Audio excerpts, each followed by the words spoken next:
श्री कृष्ण चैतन्य प्रभु नित्यानंद श्री अद्वैत गदाधर श्रीवासादि श्री गौर भक्त वृंद।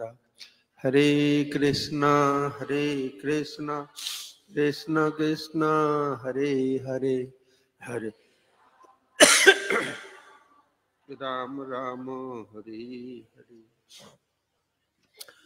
मुकम करोति वाचालं पंगुलं हयते गिरिं यत्कृपा तमहं वन्दे परमानंद माधवं श्रीगुरुदिनतरिणं श्री चैतन्य ईश्वरं। नमः ओं विष्णुपादाय कृष्णपृष्ठाय भूतले श्रीमते जयपताका स्वामिनेति नामिने। ना कौन श्लोक देखा था?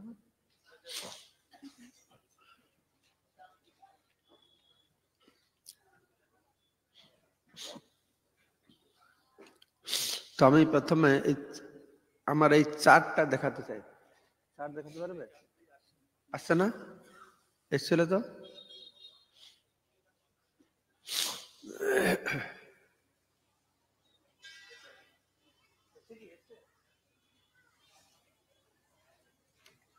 কানেকশনটা আছে না? মাঝে তো আসলো, এসছে ওখানে।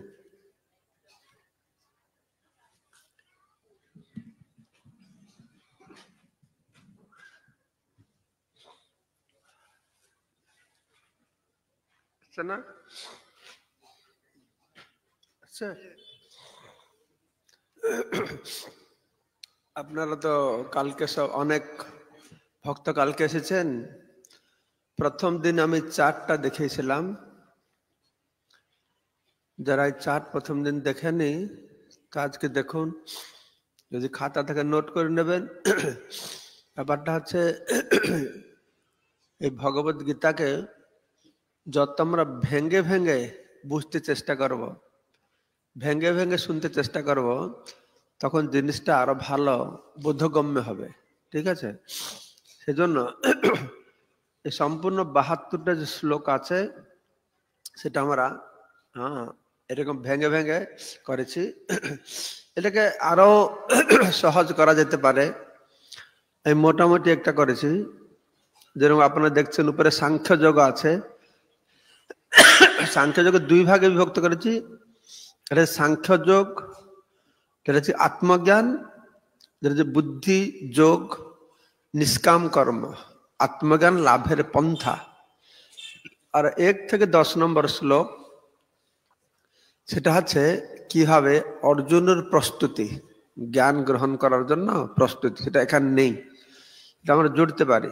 ঠিক আছে? 3 ভাগে সাংখ্য যোগে বিভক্ত করতে পারি। অর্জুনের জ্ঞান লাভের প্রস্তুতি, তারপর 11 থেকে 38 সাংখ্য যোগ, আত্মজ্ঞান, তারপরে বুদ্ধি যোগ। সাংখ্য যোগকে আবার বিভক্ত করা হয়েছে সেই অংশটা 3 ভাগে। এটা আত্মজ্ঞান, অনার্য জুষ্টম, তারপর অস্বর্গম, স্বর্গে যাওয়ার ব্যাপারে, আর অকীর্তিকরম। তো সেটা আমি বলছিলাম, একটা হচ্ছে অকীর্তি, মানে কীর্তি হবে এই জগতের জন্য, স্বর্গ হবে পরলোকের জন্য, আর আত্মজ্ঞান হলে বৈকুণ্ঠ প্রাপ্ত হবে। তারপরে এখানে বর্ণনা করা হয়েছে আত্মজ্ঞান যে দেওয়া হয়েছে তাকে 2 ভাগে বিভক্ত করা হয়েছে, আত্মা আর অনাত্মা। আর 29-30-তে তার উপসংহার কথা বলা হয়েছে। আর এদিকে বুদ্ধিযোগ, সেটাকে 2 ভাগে বিভক্ত করা হয়েছে। 40 থেকে 53 পর্যন্ত নিষ্কাম কর্ম কথা বলা হয়েছে, যে নিষ্কাম কর্মের দ্বারা অচলা বুদ্ধি আর স্থিতপ্রজ্ঞ লাভ করা যায়। আরো 54 থেকে 70 স্থিতপ্রজ্ঞের লক্ষণ। স্থিতপ্রজ্ঞের লক্ষণ মধ্যে আমরা শ্রবণ করলাম স্থিতপ্রজ্ঞের বৈশিষ্ট্য কি, তিনি কেমন কথা বলেন, কেমন বসেন, আর কেমন চলেন। ঠিক আছে? তো এইভাবে এই চার্ট করে দিয়েছি, তাহলে আপনাদের এটা ভেঙে ভেঙে বুঝতে সুবিধা হবে। আর বিকালে আমি কি করব, এই প্রতিটা বিষয় নিয়ে একটা বুলেট পয়েন্ট তৈরি করেছি, ঠিক আছে? দেখাও বিকালে। আত্মজ্ঞান, আত্মজ্ঞান 1 2 3 4 5 6 7, এই আত্মা সম্পর্কে এইটুকু কথা বলা হয়েছে। সেরকম স্বর্গ ব্যাপারে 3-4টা পয়েন্ট, কীর্তি ব্যাপারে। তো বুলেট পয়েন্ট আমি বিকালে দেখাবো। তখন আপনারা সবাই নোটবুক নিয়ে আসবেন। তো নোটবুক, আমাদের স্টলে নোটবুক রাখতে বলেছিলাম, রাখলো না মনে হয়। বিকাল আছে। কত টাকা করে বিক্রি করছো? 15 টাকা। ঠিক আছে। পেন, খাতা আর কলম দুটো পাবে? ঠিক আছে, খাতা কলম দুটো পাবে, এখানে সংগ্রহ করবেন। তাহলে বিকালে, আজকে যদি শেষ হয়ে যায় সকালবেলা, তাহলে বিকালে আমি একটা ওভারভিউ, মানে যা কিছু আলোচনা হলো তার একটা সংক্ষিপ্ত আলোচনা আমরা করব, যেখানে কি বেশি সময় আমি দেবো, আপনারা লিখবেন। আমার পরিকল্পনা ছিল যে এইটাকে শুধু 2 চ্যাপ্টারের উপরে একটা ছোট্ট পুস্তিকা বানাবার জন্য, কিন্তু সময়ের অভাব হলো, সে পুস্তিকাটা বানাতে পারলাম না। তো তবুও এই 3-4 দিনের মধ্যে যারা শুনছেন, একই জিনিস তো বারংবার বলা হচ্ছে, আমি বারংবার বলছি, মহারাজও রিপিট করছেন। তো আমি আশা করি কিছুটা আপনারা ধরতে পারছেন। তো ব্যাপার হচ্ছে, ভগবত গীতা শ্রবণ করবেন, সব বুঝতে পারবেন না, কিন্তু 2-4টা কথা তো বুঝতে পারবে, 2-4টা কথা তো মনে রাখতে পারবে। তো সেইটাই একটা বিরাট বড় ব্যাপার। এইবার শ্রবণ করে হয়তো 10% বুঝলেন, আবার শ্রবণ করলে তো 25% বুঝবেন।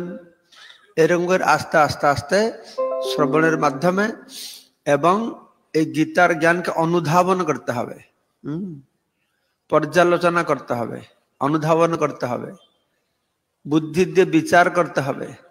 তাহলে কি হবে, তখন সে জ্ঞান আরো আনন্দময় হবে। যখন বুঝবেন আরো ভালো হবে। তো ঠিক আছে, শ্লোক দেখাও, শ্লোক দেখাও।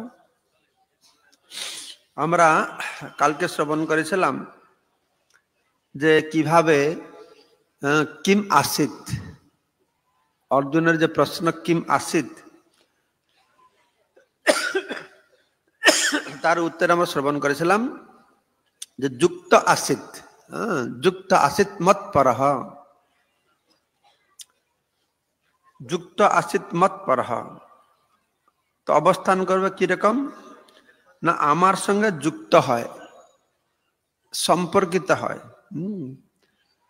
তো বসেহি ইন্দ্রিয়াণি তানি সর্বাণি সংযম্য তানি, সে সমস্ত ইন্দ্রিয়কে, আগে তো প্রশ্ন করেছিল, মানে কৃষ্ণ নিজে প্রশ্ন করেছেন। অর্জুন প্রশ্ন করার আগে কৃষ্ণ নিজে বলছেন যে যতত হি আপি কৌন্তেয় পুরুষস্য বিপশ্চিতঃ ইন্দ্রিয়াণি প্রমাথানি হরন্তি প্রসভম মনঃ। যারা বিবেকবান ব্যক্তি, তারা অতি যত্নশীল হলেও এই ইন্দ্রিয়গুলো অত বলশালী, জবরদস্ত তার মনকে হরণ করবে। তাহলে কি করা যাবে, তার উপায়টা কি, তার সমাধানটা কি? তো ভগবান এই প্রশ্ন উত্থাপন করছেন, তার নিজে উত্তর দিতেছেন। তাহলে কি করে এই ইন্দ্রিয়গুলি যে অত বলবান, জবরদস্ত, সে কি করছে না, প্রসভং মনঃ, ইন্দ্রিয় আর মন দুটো জিনিস, আসলে 3-4টে জিনিস। একটা বিষয়, বিষয়ের উপরে ইন্দ্রিয়, ইন্দ্রিয়ের উপরে মন, মনের উপরে বুদ্ধি, বুদ্ধির উপরে অহংকার। এই 4-5টে মনে রাখবেন। ভগবান এক জায়গায় বলছেন যে কি ইন্দ্রিয়াণি পরাণি হউ ইন্দ্রিয়েভ্য পরং মনঃ মনস তু পরা বুদ্ধি।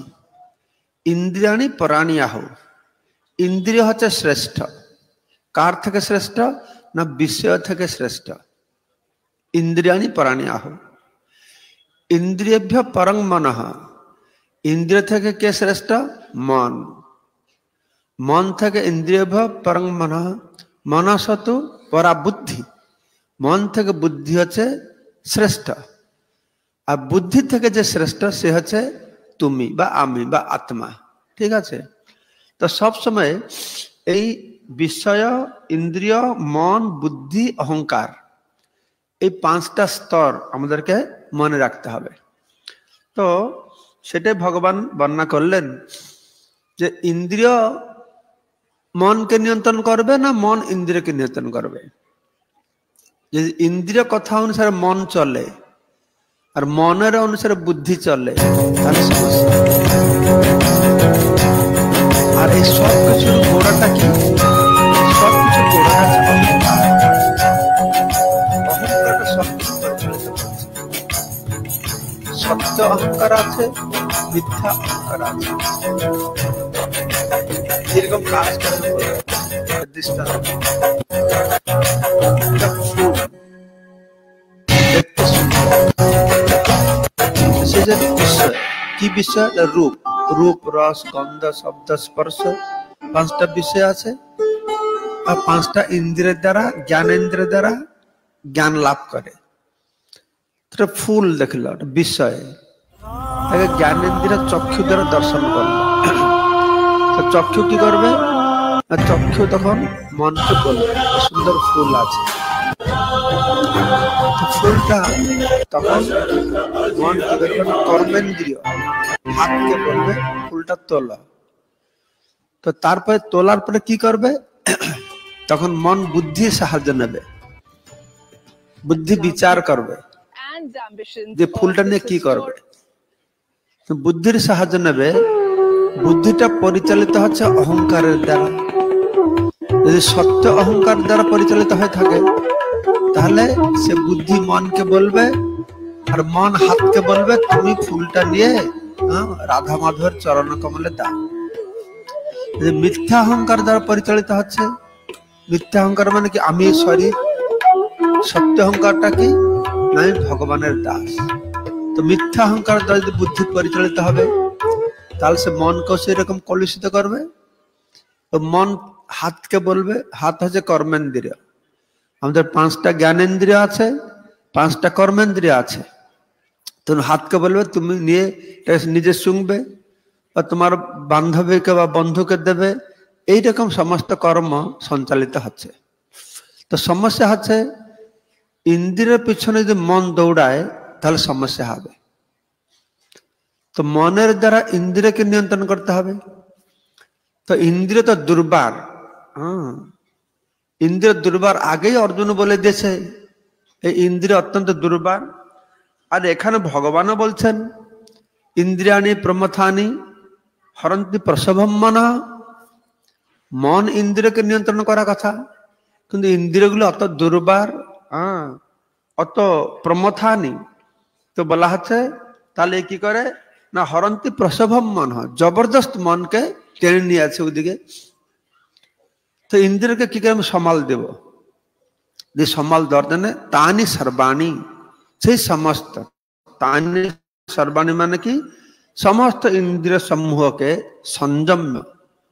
সংযম করে যুক্ত আসিত মত পর আমাতে লাগাও ইন্দ্রিয়কে।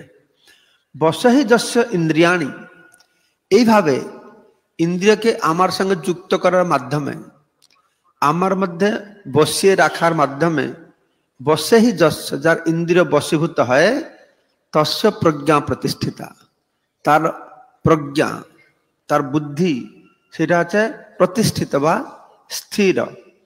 তো এটা হলো ইন্দ্রিয়ের কথা। এখন মনের কথা বলছেন। যদি ইন্দ্রিয়কে ভগবান সেবায় লাগানো যায়, ভগবানের সঙ্গে যুক্ত হয়, তো মন স্থির হবে। তো ইন্দ্রিয়ের পরে এখন মনের কথা বলছেন। তো মন দিয়ে যদি আমার বিষয়ের ধ্যান করি তাহলে কি হবে? ধ্যাতে বিষয়ান পুংস, এখনই একটু আগে মহারাজ বললেন, তাই আমি এটা বলছি না। তো এটা হয়ে গেল কি, কিভাবে ইন্দ্রিয়কে আমরা নিয়ন্ত্রণ করব, ইন্দ্রিয়কে বসিয়ে রাখবো। ঠিক আছে? এখনই কিম ব্রজেত, ইন্দ্রিয়গুলো চালাবো কিভাবে? ব্রজেত মানে চলাফেরা করা। ইন্দ্রিয়গুলো কিভাবে প্রয়োগ করব? ইন্দ্রিয়গুলো কিভাবে পরিচালিত করব, ইন্দ্রিয়গুলো কিভাবে চালনা করব, চলাফেরা করবো না চালনা করব, ইন্দ্রিয়গুলো চলাবো কিভাবে, তার কথা তিনি বলছেন। আমরা শ্রবণ করব শ্লোক নম্বর 64 আছে, রাগদ্বেষ আছে। কি শ্লোক আছে রাগদ্বেষ? ওম নমো ভগবতে বাসুদেবায়, ওম নমো ভগবতে বাসুদেবায়, ওম নমো ভগবতে বাসুদেবায়। রাগদ্বেষ বিমুক্তস্তু বিষয়ান ইন্দ্রিয়ৈশ্চরৈ আত্মবশে বিধেয়াত্মা প্রসাদম অধিগচ্ছতি। প্রসাদে সর্বদুঃখানাং হানিরস্য উপজায়তে। প্রসন্নচেতসো হি আশু বুদ্ধির্পরিবতিষ্ঠতে। নাস্তি বুদ্ধিরযুক্তস্য না চ যুক্তস্য ভাবনা, ন চ ভাইবত শান্তি, অশান্তস্য কুতঃ সুখম। তো 64 শ্লোক দেখাও বোর্ডে তুমি। তো কি করা যাবে, ইন্দ্রিয়কে কি করে পরিচালনা করব, সংযত করে। ইন্দ্রিয়গুলো সবসময় তো ঢুকে রাখবে না। কচ্ছপ কি করে, যখন লাগে তখন বাহির করে, যখন লাগে না ভিতরে ঢুকিয়ে রাখে। তো কিভাবে আমরা ইন্দ্রিয়গুলো বিষয়ের সঙ্গে যুক্ত করব? ভগবান বলছেন যে না, ইন্দ্রিয়কে সবসময় বিষয় থেকে দূরে রাখা, নিবৃত্ত করা। কিন্তু তৎসঙ্গে এটাও বলেছেন না, একটা উপায় আছে কিভাবে আমরা ইন্দ্রিয়কে বিষয়ের সঙ্গে যুক্ত করতে পারি, কি প্রকারে ইন্দ্রিয়কে বিষয়ের পিছনে কিভাবে চালিত করতে পারি। তো করা যাবে বিষয়ান ইন্দ্রিয়শ্চরণ। বিষয়ান ইন্দ্রিয়শ্চরণ, ইন্দ্রিয়ী, ইন্দ্রিয় দ্বারা কি করবে না, বিষয় ভোগ করতে পারবে, বিষয়ের সঙ্গে ইন্দ্রিয় যুক্ত হতে পারবে। যদি রাগ দ্বেষ বিমুক্তেষু, যদি রাগ আর দ্বেষ, আসক্তি থাকবে না আর দ্বেষও থাকবে না, ঘৃণাও থাকবে না। অর্থাৎ প্রিয় বস্তুতে আসক্তি থাকবে না, অপ্রিয় বস্তুতে কি হবে, তারা বস্তুতে স্বাভাবিক বিদ্বেষ থাকবে না। আমাদের কি হয়, প্রিয় বস্তুতে আসক্তি হয়, অপ্রিয় বস্তুতে বিদ্বেষ হয়। এইভাবে আমরা ইন্দ্রিয় ভোগ করি। কিন্তু এখানে বলা হচ্ছে ইন্দ্রিয় ভোগ করার আরেকটি পন্থা বর্ণনা করা হচ্ছে, যে সংযত চিত্ত যে মানুষ, তাদের অবস্থাটি কি, রাগ দ্বেষ বিমুক্ত। রাগ মানে আসক্তি, অনুরাগ, আসক্তি, প্রিয় বস্তুতে আসক্তি এবং অপ্রিয় বস্তুতে বিদ্বেষ, এই দুটো থেকে মুক্ত হতে হবে। এই দুটো থেকে মুক্ত হবে তার বশীভূত ইন্দ্রিয়ের দ্বারা। আত্মবশেই বিধেয়াত্মা, সে কি করবে না, নীতি নিয়ম পালন করে ভগবত সেবা করলে প্রসাদম অধিগচ্ছতি, সে ভগবানের কৃপা পাবে। এই একটা অর্থ, সে ভগবানের কৃপা পাবে। আর একটা অর্থ হচ্ছে আত্মবশের বিধেয়াত্মা সমস্ত নীতি নিয়ম বিধিবিধান পালন করে, তাহলে সে শান্তি পাবে। শান্তিম অধিগচ্ছতি, কেননা মন তার শুদ্ধ মন হয়ে যাবে, তো শুদ্ধ মনে সে শান্তি পাবে। তো বিষয়ের প্রতি ইন্দ্রিয়ের চালনা কিভাবে হবে না, রাগদ্বেষের থেকে মুক্ত হয় যদি সে কি করবে না, ইন্দ্রিয়ের দ্বারা ভগবত ভক্তিমূলক সেবা করবে, তবে সে শান্তি পাবে। এই একটা উপায় হলো প্রসাদম অধিগচ্ছতি।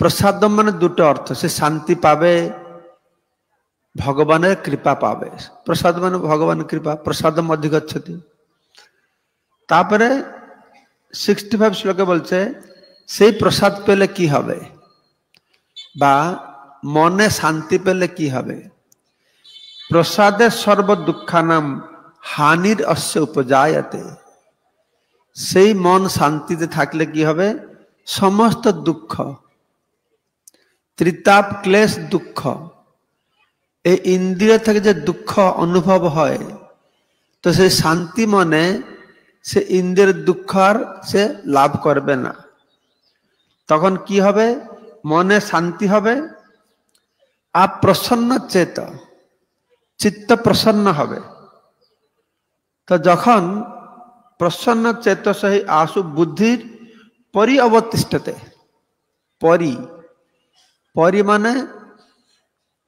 মানে সম্পূর্ণ পরিপূর্ণ পরিপূর্ণ परिप्रश्न परिधि परिधि परिमाण संपूर्ण संपूर्ण रूपे अवतिष्ठते स्थिर हबे आमादेर तो व्यवसायत्मक बुद्धिर कथा आलोचना आछे स्थिर बुद्धि अचला बुद्धि स्थित प्रज्ञ तो सेई कथा बला जे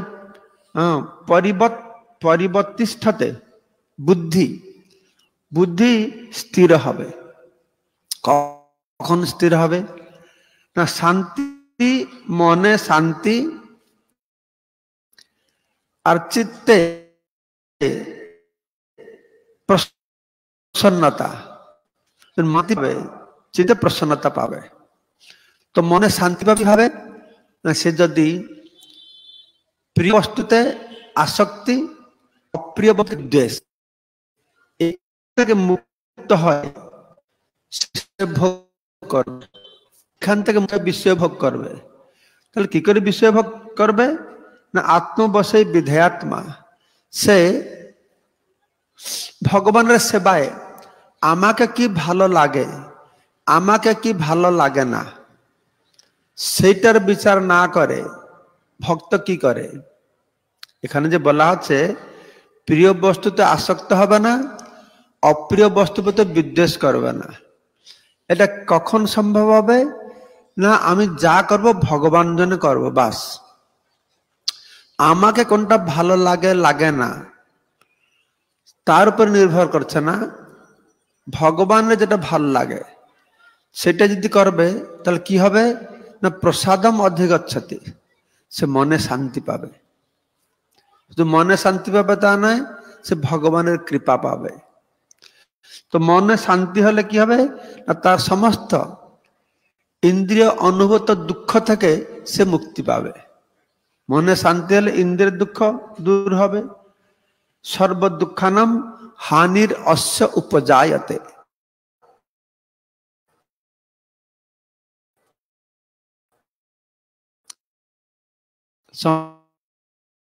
समस्त दुख दूर हबे युक्त आसक्ति अप्रिय वस्तु द्वेष ए दुटोके बाद दिए तखन इंद्रिय विषयते युक्त हबे भगवान सेवार जन्य तखन मन शांति हबे इंद्रिय दुख दूर हबे चित्त प्रसन्नता हबे प्रसन्न चेता सही आशु अति सत्व तखन कि हबे बुद्धि परिवर्तिष्ठते तखन बुद्धि स्थिर हबे আমাদের স্থির বুদ্ধি ব্যবসায়ত্মক বুদ্ধি জন্য আমরা খুঁজ কিভাবে বুদ্ধিটা স্থির হবে না এইভাবে ইন্দ্রিয়কে নিয়ন্ত্রণ করলে বুদ্ধি স্থির হবে ইন্দ্রিয়কে ঠিকভাবে কাজে লাগালে বুদ্ধি স্থির হবে তাই না ঠিকভাবে কাজে কিভাবে লাগাবে তো প্রথম হচ্ছে প্রিয় বস্তুতে আসক্তি অপ্রিয় বস্তুতে বিদ্বেষ এটাকে বাদ দিয়ে विधेयात्मा विधि विधान मेने तो समस्त संयत चित्त भावे से भगवान सेवाय लागाबे ताहले से शांति पावे भगवान कृपा पावे और से शांति पेले कि हबे ता इंद्रिय थेके पाওয়া दुख दूर हबे আর যখন শান্তি চিত্তের প্রসন্নতা হবে তখন বুদ্ধি পরিবর্তিষ্ঠতে, বুদ্ধি তার তখন স্থির হবে। ঠিক আছে। তারপরে 66 শ্লোকে বলছে নাস্তি বুদ্ধির অযুক্তস্য, যার অযুক্ত, যুক্ত নয়। কার সঙ্গে যুক্ত নয়? ভগবানের সঙ্গে যুক্ত নয়, ভক্তিমূলক সেবা যুক্ত নয়, তার কোনো বুদ্ধি নাই। নাস্তি বুদ্ধি অযুক্তস্য ন চ অযুক্তস্য ভাবনা, তার যে ভাবনা, তার যে স্থির চিত্ত, স্থির চিত্ত নাই যার, ন চ অযুক্তস্য ভাবনা, কৃষ্ণ ভক্তিবিহীন ব্যক্তি যে অযুক্ত, যার চিত্ত স্থির নেই, নাস্তি বুদ্ধি, তার কোনো বুদ্ধি নেই। ভগবান সঙ্গে অযুক্ত, যুক্ত না হয়, ভগবান সঙ্গে যুক্ত না হয়, অযুক্ত হয়, অর্থাৎ কৃষ্ণ ভক্তি বিহীন যে ব্যক্তি, তার ভাবনা, তার ভাবনা কি? তার চিত্ত স্থির নয়, তার চিত্ত স্থির নয়, তার বুদ্ধিও স্থির হবে না, তার বুদ্ধি স্থির হবে না। তো এইভাবে ন চ অভাবায়ত, যার চিত্ত স্থির নেই, বুদ্ধি স্থির নাই, তো সে শান্তি পাবে না। ন চ অভাবয়ত শান্তি, সে শান্তি পাবে না। তাহলে অশান্তস্য কোথাও সুখম, যে শান্তিতে নেই তাহলে সে সুখ পাবে কি করে? ব্যাপার আছে, আমরা যে অত সুখ শান্তি আনন্দের অন্বেষণ করছি, সুখটা কিরকম জিনিস, কার জন্য দরকার? শান্তিটা কেমন জিনিস, কার লাগবে? আনন্দটা কেমন জিনিস, কার লাগবে? সুখের পেছনে কি আছে, দুঃখের পেছনে কি আছে, শান্তির পেছনে কি আছে, আনন্দের পেছনে কি আছে, চিত্তের প্রসন্নতা পেছনে কি আছে, এসব কত সুন্দরভাবে ভগবান এগুলো বুঝিয়ে বলছেন। আর এইগুলো না জেনে আমরা যদি ছাগল ভেড়ার মতন জীবনযাপন করে এই জীবনটাকে অতিবাহিত করি, তাহলে মনুষ্য জীবনে সফলতা আসবে কোথা থেকে? তো সেজন্য ভগবান এই জ্ঞান দিয়েছেন। আমাদের মুনি ঋষিরা হাজার হাজার বছর ধরে এই জ্ঞান এই জগৎকে আলোকে উদ্ভাসিত করছে। আমাদের বৈষ্ণব আচার্যরা সুন্দরভাবে বিশ্লেষণ করে আমাদের বুঝাচ্ছেন যে কিভাবে মন, বুদ্ধি, চিত্ত, অহংকার, অন্তরেন্দ্রিয়, বহিরেন্দ্রিয়, এই সবগুলি কিভাবে আমরা পরিচালনা করতে পারবো, যার ফলে লক্ষ্যটি কি? জীবনকে সুখময় আনন্দময় করব। এই ব্যবসাত্মক বুদ্ধির দ্বারা, বুদ্ধি যখন ভগবানে বা আত্মাতে নিবিষ্ট হয় তদ্বারা আনন্দ পাওয়া যায়। কিন্তু আমাদের বুদ্ধি তো সবসময় দেহতে নিবিষ্ট, আমাদের বুদ্ধি, মন, চিত্ত। সেজন্য নিয়ম হচ্ছে ইন্দ্রিয়কে মন নিয়ন্ত্রণ করবে, মনকে বুদ্ধি নিয়ন্ত্রণ করবে। কিন্তু এখনই কি হচ্ছে? উল্টা হচ্ছে। আমাদের ইন্দ্রিয় মনকে নিয়ন্ত্রণ করছে, মন বুদ্ধিকে নিয়ন্ত্রণ করছে, তাহলে উল্টো ফল পাচ্ছে। যদি মন যদি নিয়ন্ত্রণ না থাকবে, ভগবত গীতা একটা ফটো আছে না, একটা ঘোড়া গাড়িতে একটা জীব আছে, আর সে ঘোড়া গাড়িতে কয়টা ঘোড়া আছে? কয়টা ঘোড়া আছে? 5টা ঘোড়া আছে, 5টা ইন্দ্রিয়। সে ঘোড়া গাড়িতে একটা লাগাম আছে, লাগামটা কি? মন। ড্রাইভার আছে, ড্রাইভারটা কি? বুদ্ধি। প্যাসেঞ্জার আছে, প্যাসেঞ্জারটা কি? আত্মা। তো কি হচ্ছে? 5টা ঘোড়া আছে ইন্দ্রিয়, তাকে লাগাম দিয়ে নিয়ন্ত্রণ করছে মন। লাগাম কার হাতে আছে? বুদ্ধির হাতে আছে, সে হচ্ছে ড্রাইভার, তাই না? তো এইভাবে যদি সামঞ্জস্য না থাকবে, যদি বুদ্ধি যদি ঠিকভাবে লাগাম না ধরে মনকে নিয়ন্ত্রণ না করে, মন যদি ইন্দ্রিয় ঘোড়াকে নিয়ন্ত্রণ না করে, তাহলে গাড়িটা কোথায় যাবে? গাড়ি কোথায় যাবে? লক্ষ্যস্থলে যাবে? কোথায় যাবে? গাড্ডায় পড়বে, তাই না? তো আমাদের জীবনটা এরকম গাড্ডায় পড়ে আছে, আমরা কেউ লক্ষ্যস্থলে পৌঁছাতে পারছে না। হ্যাঁ, কেননা প্যাসেঞ্জার থেকে ড্রাইভার থেকে স্টিয়ারিং, লাগাম থেকে ঘোড়া। কিন্তু ঘোড়া যদি মনে ইচ্ছা চলে, অর্থাৎ ইন্দ্রিয় যদি মনে ইচ্ছা চলে, ইন্দ্রিয়কে যদি লাগাম না ছাড়া করে দেওয়া হয়, তাহলে অবশ্যই ঘোড়ার এদিকে টেনে গাড্ডার মধ্যে ফেলবে। তো প্রতিটি জীবের অবস্থা এরকম, আমরা এই গাড্ডার মধ্যে পড়েছি। তো তার উপায়টি ভগবান এখানে বলছেন সুন্দরভাবে, যে ইন্দ্রিয়কে ঠিকভাবে ভগবান সেবায় লাগালে শান্তি পাবে, শান্তি থেকে দুঃখ দূর হবে, চিত্ত প্রসন্নতা হবে, প্রসন্ন চিত্ত শান্তির মন, প্রসন্ন চিত্ত শান্তির মনে বুদ্ধি স্থির হবে। তারপরে কি বলছেন? নাস্তি বুদ্ধি অযুক্তস্য, যে ভগবান সঙ্গে যুক্ত নয় তার নাস্তি বুদ্ধি, তার বুদ্ধি নেই। ন চ অযুক্তস্য ভাবনা, এবং যে সংযত চিত্ত নয় তার বুদ্ধি স্থির নয়। ন চ অভাবয়ত শান্তি, তার কোন শান্তি থাকবে না। অশান্তস্য কুতঃ সুখম, তাহলে তার কি সুখ থাকবে? তার শ্লোক নম্বর 67 বোর্ডে দেখুন, শ্লোক নম্বর 67। ইন্দ্রিয়াণাং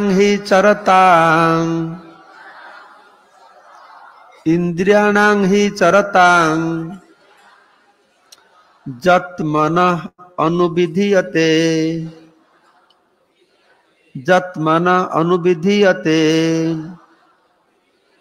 তদস্য হরতি প্রজ্ঞা, তদ অস্য হরতি প্রজ্ঞা। বায়ুর্নাবম ইব অম্বসি, বায়ুনাব ইব অম্বসি, বায়ুর্নাব ইব অম্বসি। তো অম্বসি মানে জল, জলের উপর নৌকা চলছে, নৌকাটা চলছে বায়ু দ্বারা প্রবাহিত হচ্ছে। তো তিনটে জিনিস, বায়ু, নৌকা আর জল। জলের উপর নৌকা, আর নৌকাটা চলছে বায়ু যেদিকে টানছে। তো সেই রকম বলা হচ্ছে যে ইন্দ্রিয়াণাং হি চরতাং যত মন অনুবিধীয়তে, যে মন যদি ইন্দ্রিয়কে অনুধাবন করবে, তার পিছনে পিছনে দৌড়াবে। বলা হচ্ছে যে কোন একটি ইন্দ্রিয়ের প্রতি আকর্ষণে ফেলে মন অসঞ্চত ব্যক্তির প্রজ্ঞাকে হরণ করবে। ইন্দ্রিয়াণাং হি চরতাং, ইন্দ্রিয় সমূহের যে বিচরণ কালে যত মন অনুবিধীয়তে, মন তার পিছনে পিছনে দৌড়াবে, তাহলে কি হবে? তস্য প্রজ্ঞা হরতি, সে তার বুদ্ধিকে কি করবে? নষ্ট করে দেবে, হরণ করবে। এভাবে অসংযত ব্যক্তি, সংযত ব্যক্তি মানে কি? ইন্দ্রিয় মনকে অনুসরণ করবে। অসংযত ব্যক্তি মানে কি? মন ইন্দ্রিয়কে অনুসরণ করছে। সেজন্য বলা হয়েছে ইন্দ্রিয় সংযম মানে তার মন সংযত, ইন্দ্রিয় সংযত। আর ইন্দ্রিয় সংযত হলেও যদি মন ঠিক না থাকে, আমি কালকে দৃষ্টান্ত দিয়ে বলেছিলাম, কেউ হয়তো ইন্দ্রিয়কে বিষয়ের সঙ্গে যুক্ত করছে না, কিন্তু মনে মনে চিন্তা করছে। এই মনে মনে চিন্তা করতে মনে সে ভোগ করছে, ইন্দ্রিয়তে ভোগ করছে না, মনেতে ভোগ করছে। সেজন্য মনকেও একটা ইন্দ্রিয় বলে বলা আছে। সেজন্য মনকে ইন্দ্রিয়ের সঙ্গে গণনা করা হয়েছে। মনঃ ষষ্ঠানি ইন্দ্রিয়াণি প্রকৃতি স্থানে কর্ষতি, মন সহ 6টা ইন্দ্রিয় বলা হয়েছে। হ্যাঁ, বুঝতে পারছো? তো সেখানে বলে তদ অস্য হরতি প্রজ্ঞা, এই বুদ্ধিকে হরণ করবে। ঠিক যেভাবে বায়ু কি করে? প্রবল বায়ু নৌকাকে যেমন জলের উপরে দ্রুত ভাসিয়ে নিয়ে যায়, ঠিক সেই রকম मन यदि इंद्रिय के पिछन पिछन दौड़ावे ताल ठीक से रकम तार प्रज्ञा तार बुद्धि हारिए जावे। तो एक कथा वर्णना कर बला हाथ तो से जो ने की करता है तस्मात से जो ने 68 श्लोक नंबर बला हाथ तस्मात् जस्य महाबाहो निगृहीतानि सर्वशः इंद्रियाणि इंद्रियार्थेभ्यः तस्य प्रज्ञा प्रतिष्ठिता। महाबाहो तस्मात् महाबाहो हे महाबाहो এই জন্য অতএব যার ইন্দ্রিয়গুলি ইন্দ্রিয়ের বিষয় থেকে সর্বপ্রকারে নিবৃত হয়েছে নিগ্রহতানি সর্বশঃ সমস্ত প্রকারের ইন্দ্রিয়াণি ইন্দ্রিয়ার্থেভ্য ইন্দ্রিয়াণি মানে ইন্দ্রিয় ইন্দ্রিয়ার্থ মানে কালকে বলেছিলাম কার মনে আছে ইন্দ্রিয়ের বিষয় ইন্দ্রিয়ার্থ এখানে বলা আছে কি ইন্দ্রিয়াণি इंद्रियार्थेभ्य इंद्रिय इंद्रियार्थ यार जो विषय तो से कथा बला है इंद्रियगुली इंद्रियर विषय थके निगृहीतानि निग्रह करबे इंद्रिय निग्रह करबे तस्य प्रज्ञा प्रतिष्ठिता ताहले तार बुद्धि सेटा स्थिर हबे। तो এই ভাবে বর্ণনা করে বলা আছে যে কিভাবে ইন্দ্রিয়কে পরিচালনা করবে इंद्रिय के नियंत्रण करबे इंद्रिय के विषय संगे किभाबे युक्त करबे की परिस्थिति दे की मनोभाव निये की चिंताधारा निये एवं कार प्रति ए इंद्रिय के प्रयोग करते हबे इंद्रिय के चालना करते हबे जाके बला आछे ब्रजेत किम से की रकम चले। ठीक है तारे श्लोक नंबर 69 जानिसा सर्वभूतानां तस्यां जागर्ति संयमी जस्यां जागृति भूतानि सा निशा पश्यतो मुनेः।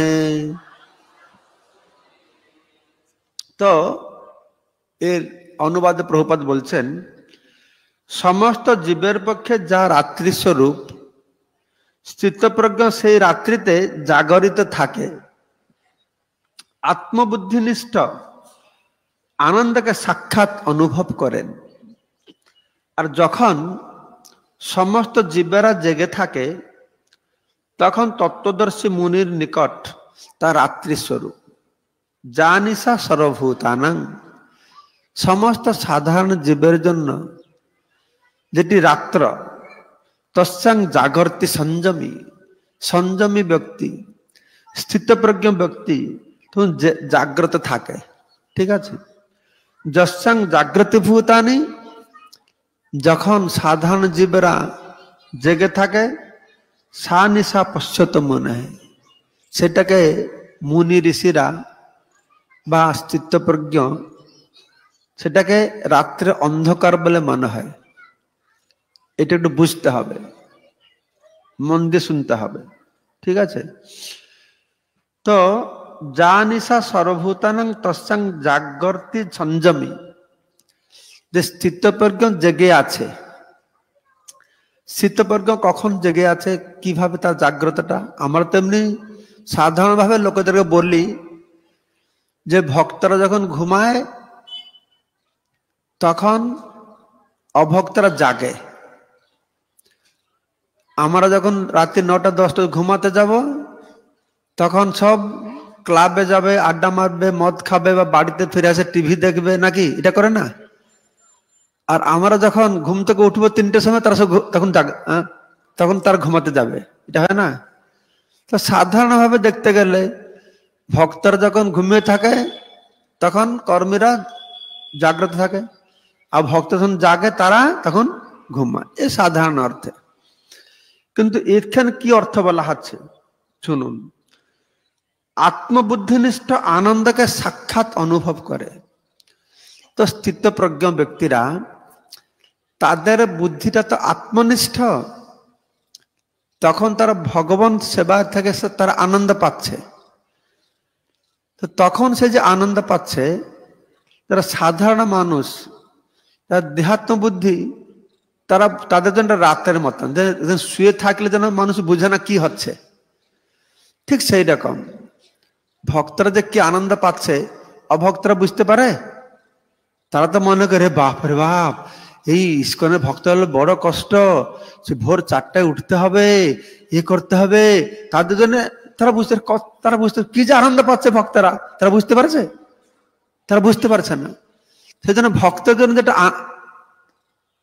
দিন, যখন তারা আনন্দ পায়, তখন অভক্তের জন্য এটা রাত। তারা যেহেতু শুয়ে থাকলে যেন বুঝতে পারে না কি হচ্ছে, তারা বুঝতে পারছে না এটা কি হচ্ছে। ঠিক সেই রকম যৎসং জাগ্রতি ভূতানি, সাধারণ মানুষ তারা ইন্দ্রিয় দিয়ে তাদের যে ইন্দ্রিয় ভোগ, মোহ, দুঃখ তারা পায়, সেটা সংযমী লোকের জন্য রাত্রির মতন, তারা এটা রাত্রি তুল্য তারা দর্শন করছে। তো এখানে বোঝা গেল যার বুদ্ধি আত্মনিষ্ঠ, সে আত্মাতে আনন্দ পায়, সেটা সাধারণ মানুষ বোধগম্য হয় না। সে শুয়ে থাকার মতন বুঝতে পারে না ভক্তরা কি আনন্দ পাচ্ছে। আর সাধারণ মানুষ যেটা আনন্দ পায়, তারা সুখ পায়, মোহ আর দুঃখ পায়, আর সেইটা স্থিতপ্রজ্ঞের জন্য সেটা রাত্রি মতন। তারা স্থিতপ্রজ্ঞ, তারা জানতে চায় না যে সাধারণ মানুষ কি অবস্থায় রয়েছে। সেজন্য এখানে বলা হলো জানিসা সর্বভূতানাং তস্যাং জাগর্তি সংযমী। জাগর্তি মানে সংযমী, তখন ভোগ করছে, আনন্দ পাচ্ছে, কিন্তু সেটা সাধারণ মানুষের জন্য অন্ধকার মতন, তারা বুঝতে পারছে না কি আনন্দ পাচ্ছে ভক্ত। যস্যাং জাগ্রতি ভূতানি, সাধারণ মানুষ বিষয় সুখ নিয়ে ব্যস্ত থাকে, যে সুখে দুঃখ আছে, মোহ আছে, সা নিশা পশ্চাতে মুন হ্যাঁ, মুনি ঋষিরা তাকে অন্ধকার মতন তারা তাকে দর্শন করে। 70 নম্বর শ্লোক। আপূর্যমানম অচলম প্রতিষ্ঠাম সমুদ্রমাপ প্রবিশন্তি যদ্বৎ তদ্বৎ কামাজং প্রবিশন্তি সর্বে শান্তিমাপ্নোতি ন কাম কামী। তো বলতে কে শান্তি পাবে? শান্তিম আপনতি, সেই শান্তি পায়। যে স্থিতপ্রজ্ঞ সেই শান্তি পায়। কিভাবে? না, যেভাবে আপূর্যমানম অচলম প্রতিষ্ঠিত সমুদ্র, সমুদ্রতে সবসময় জল ভরা, সমুদ্র সবসময় শান্ত, কিন্তু আপ প্রবিশন্তি, সমুদ্রতে বহু জল ঢুকে। বৃষ্টি দিনে বহু নদীর জল সমুদ্রে ঢুকে, তাতে কি সমুদ্র জল বেশি হয়ে যায়? তাতে কি সমুদ্র কূল লঙ্ঘন করে? না, সমুদ্র জল যেরকম পূর্ণ আছে সেরকম পূর্ণ থাকে। নদীর জল ঢুকলেও যতটুকু, নদীর জল যখন ঢুকে না তখন ততটুকু। আমাদের যে বঙ্গোপসাগর আছে, বৃষ্টির দিনে কি জল বেশি হয়ে যায়, গরম জল শুকিয়ে যায়? না, তা সবসময় সমান থাকে। কিন্তু অত জল ঢুকলেও সে কূল লঙ্ঘন করে না। সে কথা বলা আছে আপূর্য মানম, সে সবসময় পূর্ণ আছে। আপূর্য মানম অচলম প্রতিষ্ঠম, সবসময় স্থির আছে। এই যে সমুদ্র, আপ প্রবিশন্তি, আপ মানে জল, বহু নদীর জল প্রবেশ করলেও সে স্থির থাকে, সে ক্ষোভিত হয় না। কত জল ঢুকলো না ঢুকলো, সে সবসময় পূর্ণ হয়ে থাকে, শান্ত আর পূর্ণ হয়ে থাকে। যদ্বৎ, যেমন, যেমন সমুদ্রের ভিতরে অত জল ঢুকলেও সে ক্ষোভিত হয় না, বিক্ষুব্ধ হয় না, তদ্বৎ ঠিক সেই রকম কামম जो प्रविशन्ति सर्वे। कामः, कामः माने যত প্রকার কামনা বাসনা, से समस्त प्रवेश करले से समुद्र मतन शांत थाके जे स्थितप्रज्ञ व्यक्ति से समुद्र में शांत थाकबे। जो तो इंद्रिय भोग विषय आसुक जासुक बा ना आसुक दुटे एक ही से आसले आनंद विहलित हबे ना, दुखे से अनुद्विग्न मना, सुखे से विगत स्पृह तार द्वारा प्रभावित हबे ना।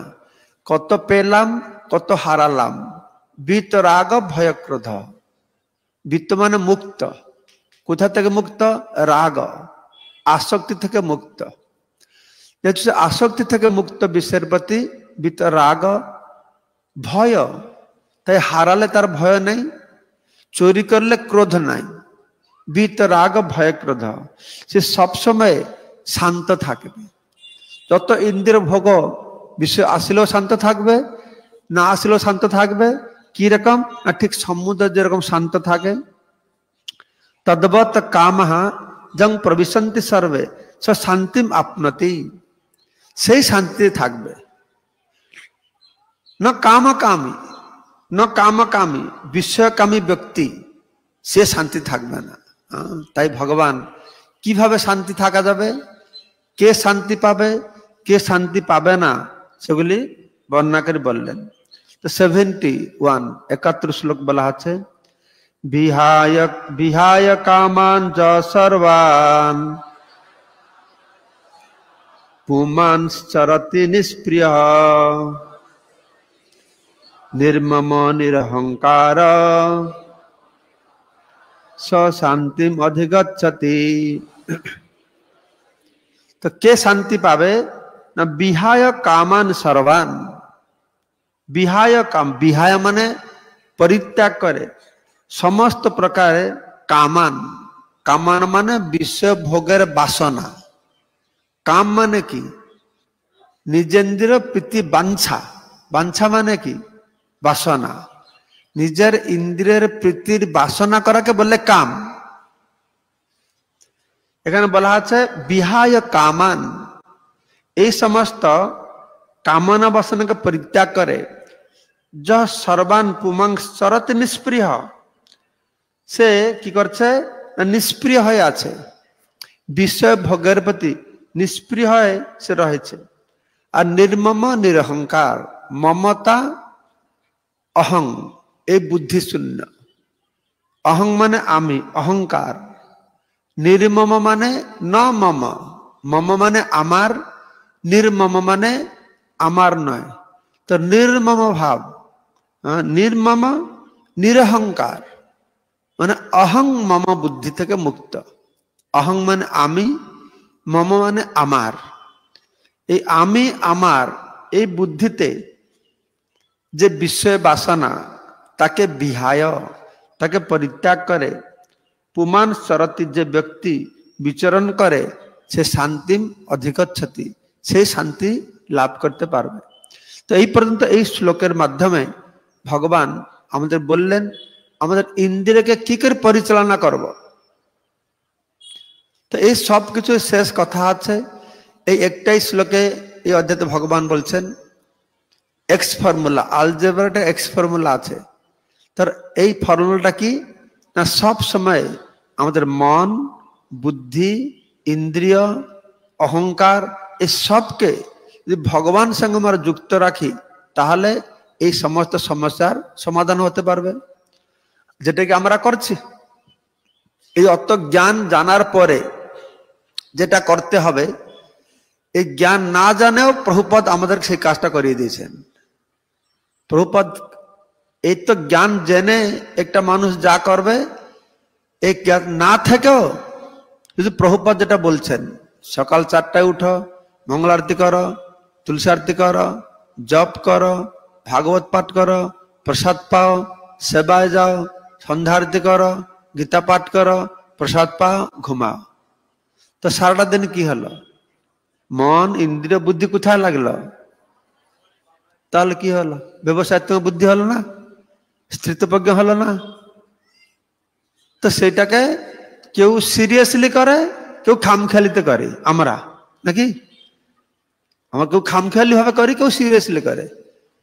যে সিরিয়াসলি করবে বাস তার এই দ্বিতীয় অধ্যায় জ্ঞান হয়ে গেছে সব। এই জ্ঞান না থাকলেও হ্যাঁ সে জ্ঞান পেয়ে গেছে। প্রভুপাদ এইরকম সুন্দর জীবনযাত্রার প্রণালী দিয়েছেন। এটা হলে কি হবে? তারপরে 72 নম্বর শ্লোক, এই অধ্যায়ের শেষ শ্লোক হচ্ছে এসা ব্রাহ্মী স্থিতি পার্থ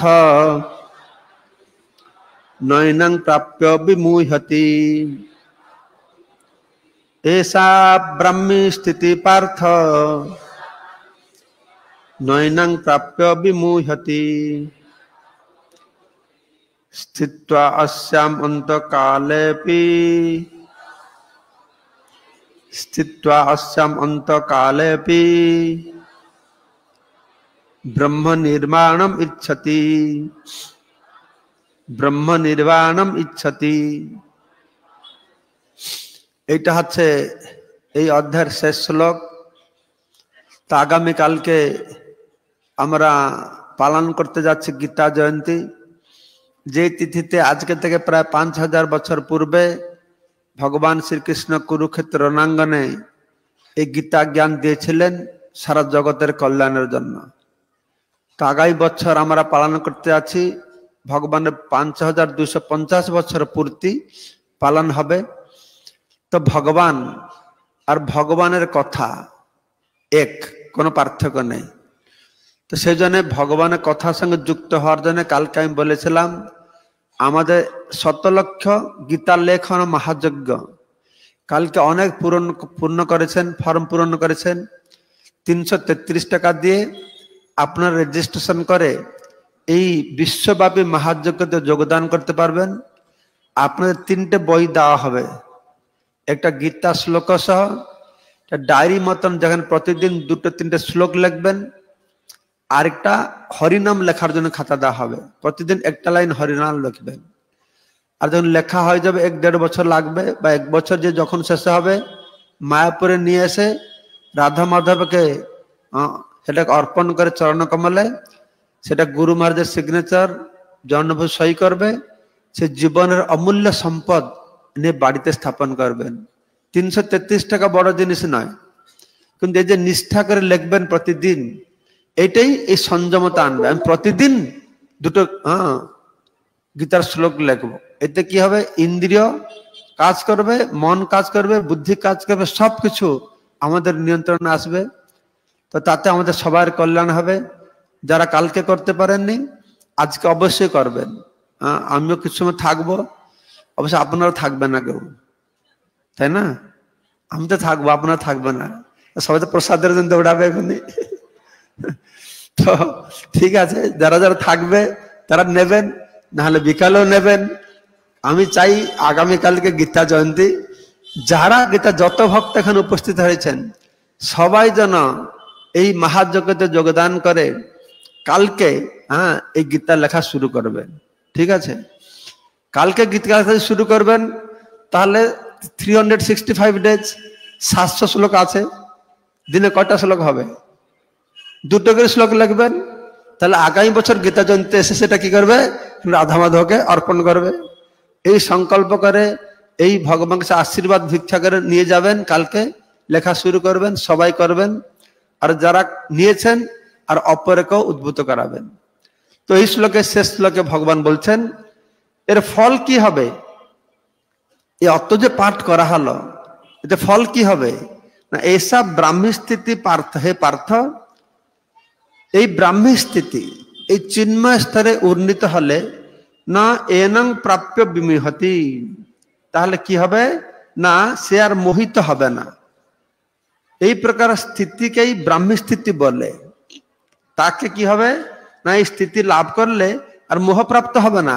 এমনকি অন্তকালেপি, মৃত্যু সময় যখন ভুলে আছে ভগবানকে, এটা হবে না। ব্রহ্ম নির্বাণম ইচ্ছতি, তখন সে কি হবে না ভগবত ধামে প্রবেশ করবে। তো আজকে বিকালে কয়টার সময় ক্লাস হবে? বিকালে 4:30 আসবেন। আপনারা কিছু কিছু প্রথম থেকে শুনেছেন, কেউ এই সব বসো, মহারাজা অ্যানাউন্সমেন্ট করবেন এখনই। কিছু পরে এসেছেন। তো আজকে বিকালে আমি সবটা চুম্বকে আপনাদেরকে বলবো।